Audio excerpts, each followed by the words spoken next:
Hello and welcome back. Before I begin, I am going to have a whole bunch of new subscribers to thank because I know I haven't posted in a long time, so here goes.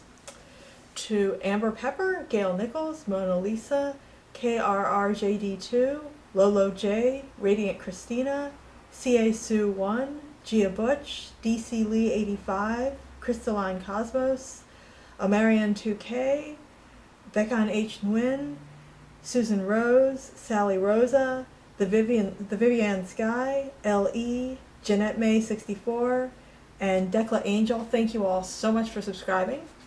And now on with the haul. First, my apologies for having taken an extra special long time between posts. I've been fine, just incredibly busy, and but I'm very happy to be back. And I have a great haul from the Book Thing of Baltimore, a wonderful nonprofit that gives out free books each weekend and also accepts any unwanted books. And you can learn more about them at www.bookthing.org. First, I was really excited to find On the Other Hand, Death by Richard Stevenson. This is one of the Donald Strachey mysteries, and I actually haven't read that many of them. I think the only one I've read was Third Man Out, I believe, which I think was the first one. But I really enjoy the TV movies starring Chad Allen, so I enjoy reading the books as well. They're fun. And this was really exciting as well. This is Odds On by John Lang. And I had confessed in an earlier video to, during my late pre-adolescent years, having quite a crush on Michael Crichton. And you may not know that Michael Crichton back in the day wrote a bunch of pulp thrillers under the name John Lang before he got famous as Michael Crichton. And this, I believe, is the very first one he wrote. And then I got Call for the Dead by John le Carré. I believe, actually this may be the second Smiley novel, but this is either the first or the second Smiley novel, which were written before Tinker Tailor Soldier Spy, but I figure I should probably read them all. And then I found True Believers by Kurt Anderson. This is an advanced reader copy. I don't think it's quite out in paperback yet, but Kurt Anderson, I think, is just a really interesting writer and public intellectual who hasn't quite gotten the degree of acclaim that a lot of other, frankly, less interesting people have gotten. So I'm eager to read this, his latest novel. And then I got the Wall Street Journal on Management. Oh, why not? And it's Plume, and you know how I'm kind of a sucker for Plume 80s and 90s books, so why not? And this is a strange one. This is called Topping from Below. It's by Laura Reese. This is one of those books that I encountered when I was doing shelf reading back when I worked at the Enoch Pratt Free Library, and you would just go down in the stacks and make sure all the books were in order. And sometimes people would actually tell me I was working too fast and that I should slow down a little bit. So sometimes I would just pull out some of the books that looked interesting and just take a look at them. And this looks like the oddest book. Feel free to look it up yourself and find out what it's about. And, so excited to find this as well. This is To the White Sea by James Dickey. Dickey is best known he's known as a poet, but he's also probably best known for writing the novel Deliverance that the film was based on. I actually was not crazy about the film, although I watched it when I was younger and might not have really gotten it all that well. But I thought the novel was really interesting, and the big scene that everybody remembers in the film was actually done with a lot more subtlety and power, I thought, in the novel. And just the novel itself, I actually read it as being ironic rather than as being sort of a straight pan to American, rugged male individualism. I saw it as being actually much more ironic and saying, where does this rugged male individualism actually get you?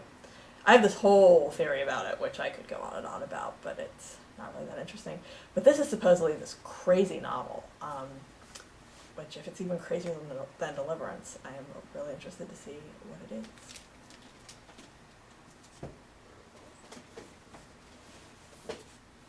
And then I got, let's see. I appear to have accidentally gotten 2 copies of Call from the Dead, so that's causing a little confusion here. This is Star Mother, a new science fiction novel by Sydney J. Van Sciach, perhaps? Frankly, the science fiction section was super crowded, so I just looked at the cover of this and thought, ooh, that looks really interesting. It looks like kind of an interesting 60s, 70s psychedelic thing, so I have no idea what it's about. I may take one look at it and take it right back, but we'll see.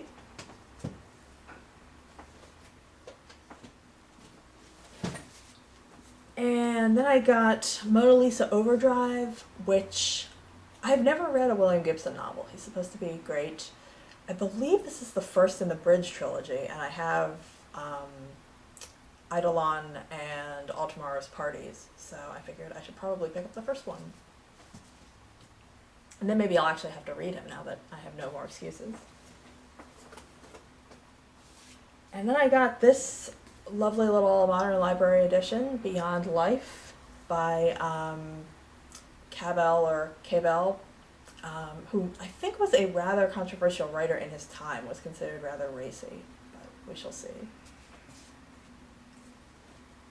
And this is kind of cool. I got the Juvenilia of Jane Austen and Charlotte Bronte. I'm not super interested in Jane Austen's Juvenilia, but Charlotte Bronte she and her siblings created the world of Angria, and then she and Bramwell created Angria, and then the other 2 sisters, Emily and Anne, created, I am completely blanking on the name, but like a more harmonious sounding world.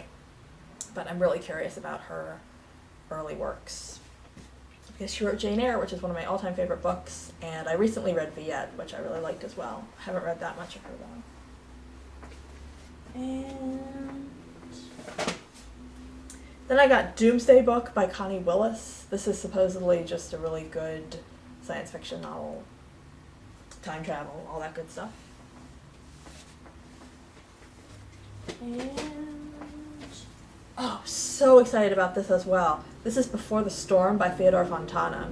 Fontana wrote one of my all-time favorite books, Effie Briest, and so I've been eager to find some more of his work, which is unfortunately not that easy to find.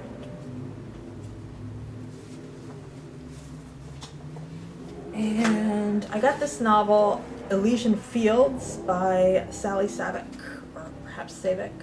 I've been trying really hard not to just pick up random fiction anymore, because frankly I do so much reading for work that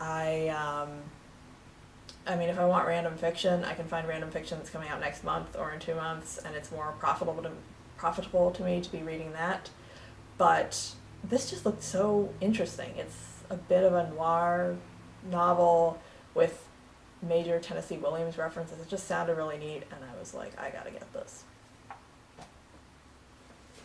And then I got Pomona Queen by Ken Nunn, which, so excited because I just read Tapping the Source, which I believe was his first novel, and he writes surfer noir, basically. And I got super interested in him because I recently started getting from Netflix a show called John from Cincinnati, which aired, I believe, on HBO for only 1 season. It's really interesting and quirky, worth checking out. But I keep forgetting, he was either one of the head writers or he created the show or both, but he had something to do with it. So that led me to really want to read Tapping the Source, which is just a great dark noir novel, sort of in the James Crumley tradition. I highly recommend it, and so this is another one of his books. And let's see, what else have we here?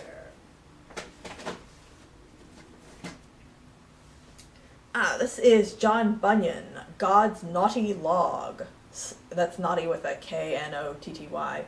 Selected Writings of John Bunyan. This has The Pilgrim's Progress, which I've already read, but it also has The Heavenly Footman. So I figured worth checking out. Although I have to say, The Pilgrim's Progress, I frankly read it because it was so heavily intertwined with Little Women, which was and is one of my all-time favorite books. And that, like The Pickwick Papers, which I also read because of Little Women, was not quite as engrossing as I hoped it would be. But, oh well. Then I got Cicero's Murder Trials. I've read a little bit of Cicero, some of his treatises and letters, and loved them, loved them, loved them, so eager to read more.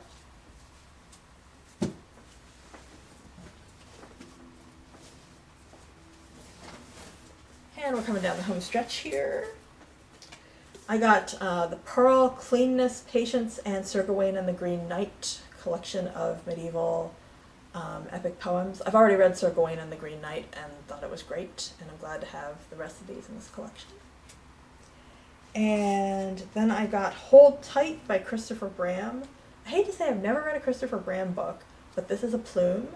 And actually, I have a couple of his books, which is why I felt kind of bad getting this, but it's a plume, and unfortunately the cover's cut off, and one of the best things about these plume things is the covers, and this is because it was apparently some kind of an, a review copy, and so they cut it off so people couldn't sell it. And last but not least, I keep swearing I will not do this, just get random volumes of books and hope that the others will show up, but this is La Méditerranée by Fernand Braudel. And he is just such a huge deal. It's unfortunately only volume 2, so I just have to hope and hope and hope that volume 1 will show up. And, I mean, that's the problem. It's in French, so I need to get it in French. Oh well, we shall see. If you've made it this far, thanks for watching, and I hope you'll join me for my next video.